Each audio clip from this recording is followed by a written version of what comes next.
In this video, we're talking about the two-handed goblet clean, which is a movement I love. It's a transitional movement, so it gets the bell from the floor into the goblet rack position, which is great because it can prepare us for what comes next, like presses, squats, swings. The options are endless. Another thing I love about the goblet clean is that it teaches us about how to use hip drive. A lot of kettlebell ballistics is about 80% hip drive, so this is a great opportunity to learn it from the ground up.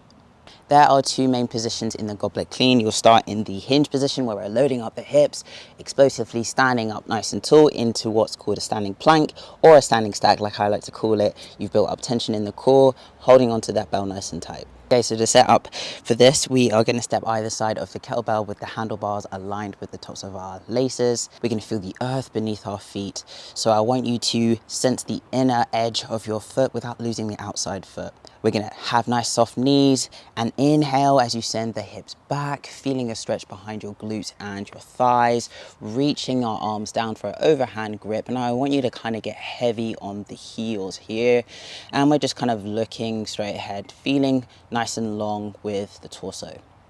If reaching for the kettlebell feels a bit uncomfortable, you can actually elevate the ground. So what I mean by that, you can either use books or you can use a yoga block, place it right there so that when you're trying to find your hinge position, you can find it a lot sooner and still get the benefits from this exercise.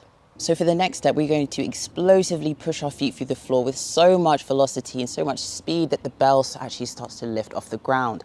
At that point, we're going to switch our grip from the top of the handle to the side of the horns, and we'll re-catch the bell in this kind of goblet rack position, and we're going to feel the tension in our core that helps us keep ourselves nice and tall.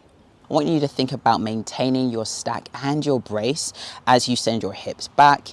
You're feeling tension in the core and you're feeling a good stretch in your glutes. Now let's add some speed. You're going to drive your feet through the floor like you're trying to drive the earth away from you and stand tall.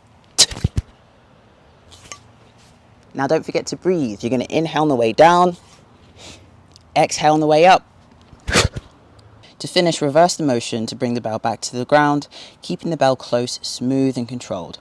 To release, move elbows back and slide the hands from the side back to the top, and the kettlebell should stay between your legs throughout so it feels like an extension of your body. And that is a goblet clean. It's a solid move that helps you build strength, skill and control to learn many other moves. Let me know if you have any questions.